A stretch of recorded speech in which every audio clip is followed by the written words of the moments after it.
Deux motos hautes de moyenne cylindrée, à l'allure de rallye, dotées d'une roue avant de 21 pouces et appartenant à la même époque. Malgré cela, choisir entre la Kawasaki KLE 500 et la Yamaha XTZ 660 Ténéré n'est pas qu'une question de style.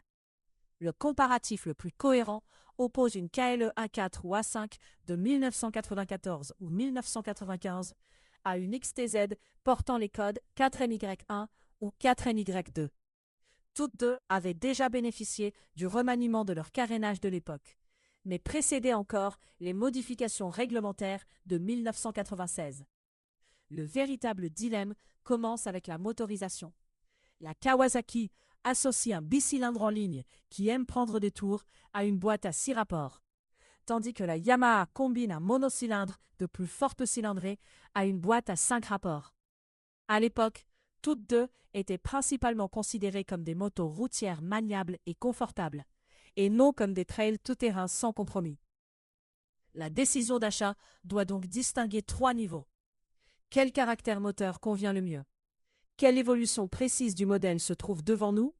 Et dans quel état est exactement cet exemplaire? Sur la KLE, le type de base LE500A est resté inchangé.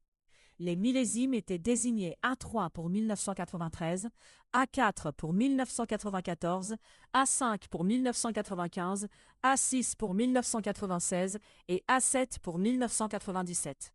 En 1994, elle a reçu un léger restylage. La partie supérieure du carénage a changé. Les ouvertures latérales en forme de grille de la face avant de 1993 ont disparu. La selle à deux niveaux a été davantage rembourrée et le tendeur de chaîne de distribution a été amélioré. En 1994, la XTZ a reçu un carénage plus imposant et entièrement redessiné, un double optique et un nouveau poste de pilotage. Techniquement, cette évolution était considérée comme essentiellement esthétique. La nomenclature Yamaha est importante. 4MY est un code modèle ou marketing, tandis que le préfixe de cadre de nombreuses versions 4MY reste 3YF. Un préfixe 3YF ne prouve donc pas automatiquement qu'il s'agit de l'ancienne version à phare rectangulaire. Les codes nationaux et les variantes de puissance rendent indispensable la comparaison entre la plaque constructeur, les papiers et le numéro de châssis. La KLE est animée par un bicylindre en ligne à refroidissement liquide de 498 ou 499 cm3. Sa technique comprend une distribution à double arbre à cam en tête, 4 soupapes par cylindre, 2 carburateurs Keihin à dépression de 34 mm et une boîte à 6 rapports.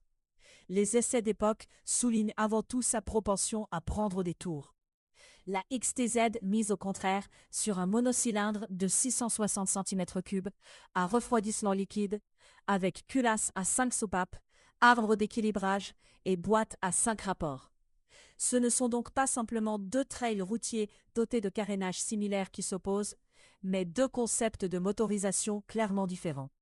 Lors de la comparaison des annonces, les données de puissance ne doivent toutefois pas être reprises sans discernement. Les versions libres et bridées dépendaient du marché et des règles relatives au permis de conduire. De plus, Kawasaki a modifié en 1996 les carburateurs, le filtre à air, le silencieux et la démultiplication. Cette version ultérieure était annoncée à 48 chèvres en configuration libre. Sur la Yamaha, une modification de l'échappement pour la saison 1996 a coûté 2 chevaux selon un article de l'époque. C'est précisément pourquoi les millésimes 1994-1995 offrent une comparaison plus homogène. Sur l'asphalte, les deux motos étaient décrites comme maniables, mais les points mis en avant dans les témoignages d'époque diffèrent. Sur la KLE, les premiers essais soulignaient son agilité sur route et le contrôle offert par sa position droite. Pour la version ultérieure commercialisée à partir de 1996, des débattements de suspension de 220 mm à l'avant et de 200 mm à l'arrière sont documentés. Ces chiffres ne doivent toutefois pas être attribués sans vérification à toutes les versions antérieures selon les marchés. Sur une KLE d'occasion, l'état réel est de toute façon déterminant. L'amortisseur peut avoir perdu de son efficacité. La fourche peut paraître trop souple ou usée, et le disque de frein avant doit être contrôlé pour détecter un éventuel voile. Pour la première XTZ, les chiffres indiqués sont également de 220 mm à l'avant et d'environ 200 mm à l'arrière. La fourche n'était pas réglable et le tarage souple pouvait montrer ses limites à vitesse élevée en tout terrain. À l'époque, la Yamaha était appréciée pour sa stabilité en courbe, sa maniabilité ludique et ses freins faciles à doser. Un essai reste plus révélateur qu'une fiche technique. Les deux modèles associent une position de conduite droite à de bonnes aptitudes routières. Sur la KLE, la position détendue et droite faisait partie des qualités mises en avant dès le début. En 1994, la selle à deux niveaux a également reçu un rembourrage plus généreux. La XTZ était elle aussi créditée d'une position de conduite droite et d'une protection au vent convenable, ce qui lui valait à l'époque d'être considérée comme adaptée au voyage. Il faut rester prudent quant aux promesses d'autonomie. Une capacité de réservoir de 15 litres est documentée pour la KLE, décrite à partir de 1996. Tandis qu'un guide d'achat d'occasion publié en 1996 indique 20 litres pour la XTZ. On peut en déduire une plus grande réserve de carburant pour la Yamaha, mais pas une différence d'autonomie fiable sans données de consommation portant sur les mêmes versions de modèles, de marché et de puissance. Les poids ne doivent eux aussi être comparés qu'avec une méthode de mesure identique. Les 205 kg tout plein fait indiqués pour les versions ultérieures de la KLE et les 201 kg de la XTZ ne constituent donc pas une comparaison directe rigoureuse entre les A4, A5 et les 4MY1, 4MY2.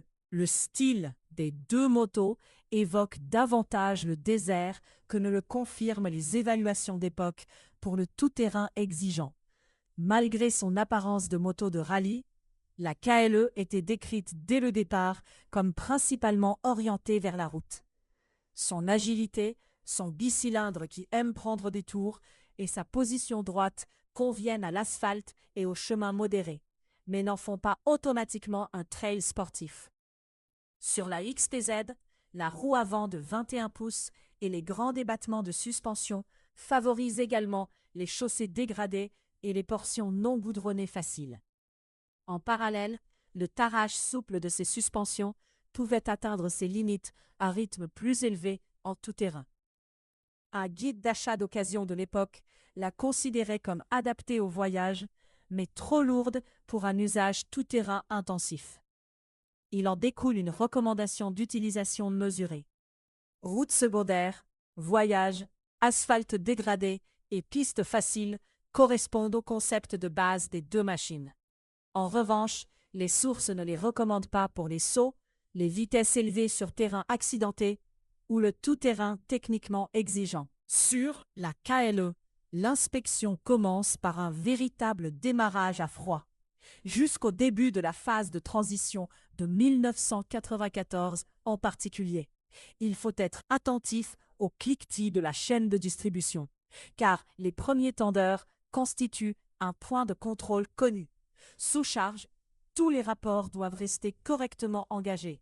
Une sélection dure ou des vitesses qui sautent sont à prendre particulièrement au sérieux lorsque le millésime et le niveau d'évolution restent incertains. Le collecteur d'échappement et ses goujons, le cadre, le réservoir et la ligne d'échappement doivent également figurer sur la liste des éléments à contrôler pour détecter des ruptures ou de la corrosion. Il faut aussi vérifier l'amortisseur, la fourche et le disque de frein avant. Sur la XTZ, il faut écouter, en cinquième et sous charge, la présence éventuelle d'un sifflement inhabituel. Un essai longue durée a révélé des éclats sur les flancs des dents de ce rapport et mentionne ce bruit comme un symptôme possible, et non comme un diagnostic certain sur chaque moto. Il faut solliciter l'embrayage sur les rapports supérieurs, contrôler la chaîne, le pignon et la couronne, ainsi que la tension des rayons et le voile de la roue arrière. Une hausse du régime sans accélération correspondante indique que les disques d'embrayage patinent.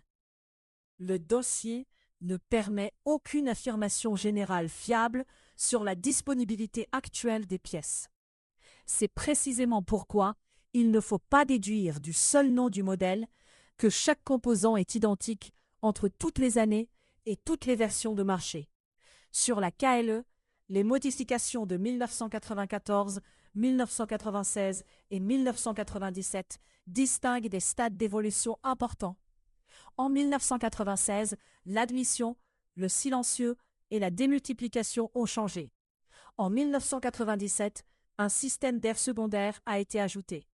Sur la Yamaha, d'autres codes liés au marché existent en plus de 4NY1 à 4NY4. Parallèlement, le préfixe du cadre peut toujours être 3YF.